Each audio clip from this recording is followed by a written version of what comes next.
So I said, sir, no Pakistani is going to touch me. We struck terror into the hearts of the Pakistanis by the use of the khukri. और उस वक्त उस रात में खुखरी इस्तेमाल करते करते 32 सिरका का हमने दुश्मन की. I stepped on a landmine and my leg got very badly injured. तो मैंने अपना टांग को काट लिया और मैंने बोला अब इसको bury it. I'm prepared to die of food than live with Pakistani blood. फौज में बढ़ती हुई पैसा के लिए नहीं, ये जिंदगी जो फौज की जिंदगी है इसकी कोई बराबर नहीं है पूरी दुनिया में. It took me 7 years to convince the army that I was as good as people with 2 legs. And the great thing about the great Indian Army is that they accepted. Anyone who says he is not frightened is a liar, except perhaps the Gorkha. A lot of us have heard this quote about Gorkhas, but seldom we know such incidents to back India's first Field Marshal's words. Indeed, the Gorkhas are fierce and they look straight in the eyes of death. लेकिन क्या आप मान सकते हैं कि किसी इंसान ने डॉक्टर के एब्सेंस में अपने खुद के हाथों से अपने खुद के ही पैर को काटा और उसे काटने के बाद मजाक में ये भी कहा कि मेरा पैर जहां दफनाया जाएगा वो जमीन अब मेरी होगी. I own land in Bangladesh, 1 foot by 1 foot by 1 foot. अपनी इस डिसेबिलिटी होने के बावजूद उन्होंने हार नहीं मानी और देश की सेवा का ऐसा जुनून कि उन्होंने सारे गवर्नमेंट कॉम्पेंसेशंस और ऑफर्स को ठुकरा दिया. खुद को प्रूव करने के लिए ना सिर्फ फिजिकल टेस्ट्स में पार्टिसिपेट किया बल्कि जो कैंडिडेट्स एकदम फिजिकली फिट थे उन्हें भी हरा दिया.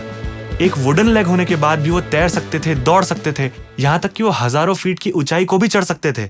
एक डिसेबल्ड व्यक्ति जिनकी डेडिकेशन और डिटर्मिनेशन ने आर्मी की रूल बुक्स तक में बदलाव ला दिया. हम बात कर रहे हैं देश के पहले वॉर वुंडेड ऑफिसर की जिन्होंने एक पूरी ब्रिगेड को कमांड किया. Major general Ian Cardozo, AVSM SM.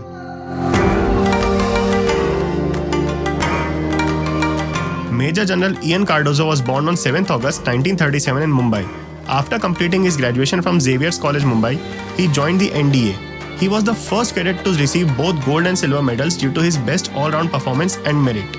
He then attended the Indian Military Academy from where he was commissioned in the 4th Battalion of the 5th Gorkha Rifles as a young officer.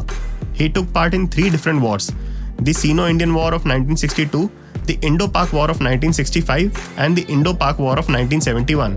The 1970 war, however, marks a very crucial yet sad year in Cardozo's life as he had to amputate his own leg. Before proceeding, please subscribe to our channel and hit the bell icon. इससे हमें motivation मिलेगा कि हम आगे भी आपके लिए और ऐसा दिलचस्प कंटेंट लाते रहें. वॉर के दौरान उन्होंने अपने बटालियन के साथ 3 अलग अलग बैटल्स लड़ी, जिसमें पहली थी बैटल ऑफ अदग्राम कॉम्प्लेक्स. ये बैटल बहुत ही क्रूशियल थी क्योंकि इसके बाद पाकिस्तानीज में गोरखा की दहशत बहुत फैल गई थी, जिससे बाद में इंडिया को वॉर जीतने में बहुत मदद मिली. इस बैटल में आर्टिलरी सपोर्ट की कमी होने के कारण कमांडिंग ऑफिसर अरुण हरोलीकर ने अपने ट्रूप्स, जिनमें कि इयन कार्डोजो भी थे, उनको एनिमी पोस्ट को रात में पीछे से जाकर सिर्फ खुकरी से अटैक करने का ऑर्डर दिया, which was totally unexpected. The enemy was taken by surprise और 32 पाकिस्तानीज का सर काट दिया गया. मॉडर्न हिस्ट्री में ये आखिरी खुकरी अटैक था. बचे हुए पाकिस्तानी जो कि गोरखास की दहशत से भर चुके थे, उन्होंने अपने साथियों को पहले ही वार्न कर दिया था कि अगर अपना सर प्यारा है तो गोरखास से बच के रहें. दूसरी बैटल थी बैटल ऑफ गाजीपुर और फिर हुई battle of Sylhet. The Gorkhas were assured reinforcement, so rather than taking food and water with them, they took grenades and ammunition.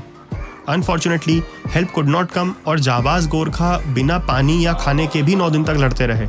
दिन के वक्त पे एयरफोर्स का सपोर्ट मिलता था, बट रात को उन्हें खुद ही सर्वाइव करना होता था. इस बैटल के दौरान बीबीसी के एक पत्रकार ने गलती से ये रिपोर्ट कर दिया कि गोरखास का पूरा एक बटालियन यानी 900 से ज्यादा गोरखा सोल्जर्स आ चुके हैं. अब पाकिस्तानी जो कि पहले ही गोरखा नाम तक की दहशत से भरे हुए थे और एयरफोर्स के सपोर्ट के कारण कुछ कर भी नहीं पा रहे थे, वो सरेंडर कर बैठे. पर असल में तो गोरखास केवल 382 थे और दुश्मन को करीब आने देने का रिस्क भी नहीं ले सकते थे, नहीं तो उन्हें सच्चाई पता चल जाती. तो उन्होंने सरेंडर एक्सेप्ट करने से ही मना कर दिया, ये कहकर कि उन्हें ऊपर से अभी तक ऑर्डर्स नहीं मिले हैं. जब पाकिस्तानी ब्रिगेडियर ने गोरखास को उन्हें अपने ब्रिगेडियर से बात करवाने के लिए कहा, तब यह बात कंफर्म हो चुकी थी कि पाकिस्तानीज बीबीसी की गलत रिपोर्टिंग के शिकार हो चुके हैं.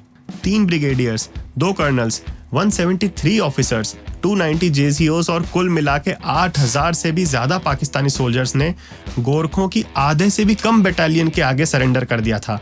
The battle, however, wasn't as smooth and all good as it sounds.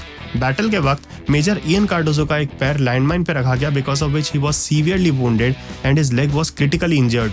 होश में आने के बाद जब उन्हें पता चला कि उनका पैर अब किसी काम का नहीं है तो उन्होंने खुद डॉक्टर को अपना पैर काटने के लिए कहा। अटैक्स के कारण इंडियन मेडिकल फैसिलिटीज बर्बाद हो चुकी थी और सर्जरी के इंस्ट्रूमेंट्स अब नहीं बचे थे। तो आयन ने डॉक्टर से कहा कि वो जाकर इंस्ट्रूमेंट्स ले आए, पर जब डॉक्टर आधे घंटे में भी नहीं लौटे तब इयन ने अपने बैटमैन या हेल्पर से खुकरी से ही उनका पैर काट देने को कहा। हेल्पर ने करने से साफ इनकार कर दिया और उनसे कहा कि डॉक्टर के आने तक का वेट करें, पर इयन तो अब डिसीजन ले चुके थे। तो उन्होंने अपनी खुकरी ली और खुद ही अपनी खुकरी से अपने ही पैर को काट दिया और अपने हेल्पर को कहा कि इसे जाके दफना दो। After the enemy surrender in Dhaka, all the helicopters were occupied in carrying the VIPs to the place of surrender, because of which Major Ian Cardozo could not be airlifted to any hospital nearby. He was asked by his commanding officer to get help from a Pakistani doctor as the Pakistanis had already surrendered to the Gorkhas. Cardozo's proper treatment could not be delayed anymore as there were high chances of him getting affected by gangrene. Major Ian agreed, but with two conditions. पहली, उन्होंने clearly कहा कि मैं पाकिस्तानी खून नहीं लूंगा। ये सुन के उनके ऑफिसर ने कहा, "Don't be a fool," to which Ian replied, I'm prepared to die a fool than live with Pakistani blood. Second condition that he put was he requested his officer to be present at the time of operation because he feared that the Pakistani would damage his second leg. Later in his interviews, Ian mentioned that the Pakistani doctor Mohammad Bashir did his job well and he never got the chance to thank him. The Gorkhas won their war, but Ian Cardozo still had a battle to win. This wasn't an ordinary battle to be fought in the battlefield. The playground now changed. Ian lost his leg, and when he went to the artificial limb center, he was informed by the army that whatever he had is great, but now it's enough. He should rest and he won't be able to serve in the army anymore. Ian didn't accept this and said that he wasn't in the army to take rest, and he wanted to get back to his troops. His wish to serve in the army, however, was refused, and instead he was offered agricultural land, education concession for his children, and a good pension. Ian refused these offers and said, We didn't join the army for wealth. We didn't join the army for money. We joined the army because we wanted to serve the country, serve its people. After this, Ian was told that if he still wishes to stay, he will only be appointed as a staff officer or a babu, to which he replied, We have joined the army to command troops. We have joined the army for the way of life. But serving in an office the rest of my life, I would not have joined the army. I would have gone somewhere else. Major Cardozo was determined to serve his nation and prove himself no matter what. He participated in the battle physical efficiency test and wore trousers instead of shorts as he had a wooden leg. पहले खुद का पैर काटना, फिर पैसा और कई perks को देश की सेवा के लिए ठुकरा देना, उसके बाद में लकड़ी के पैर से अपने आप को प्रूव करने के लिए फिजिकल टेस्ट में हिस्सा लेना। इसके बावजूद भी उनके कमांडिंग ऑफिसर ने फिजिकल टेस्ट में उन्हें पार्टिसिपेट करने से मना कर दिया क्योंकि पिछले साल ही एक लो मेडिकल कैटेगरी ऑफिसर की मौत फिजिकल टेस्ट के दौरान हो गई थी। हर बार की तरह इस बार भी इयन इतनी आसानी से नहीं माने और उन्होंने अपने कमांडिंग ऑफिसर से कहा, मैंने बोला आप फिक्र मत करना साहब, मैं तो नहीं मरूंगा। फिजिकल टेस्ट हुआ और 2 मील की रेस में इयन कार्डोजो ने ऐसे 7 ऑफिसर्स को हराया जिनके दोनों पैर सही सलामत थे। मेजर कार्डोजो ने ये जंग भी अपने डिटर्मिनेशन से जीत ली। उनके ऑफिसर ने एक रिपोर्ट बनाई और उसमें इयन कार्डोजो की बहुत तारीफ करते हुए अपने सीनियर्स को भेज दी। When his seniors received the report, he was asked why he is not commanding a battalion, to which he said that the rules don't allow him to. तब उनके ऑफिसर ने उन्हें अप्लाई करने के लिए कहा और उनका काफी सपोर्ट भी किया।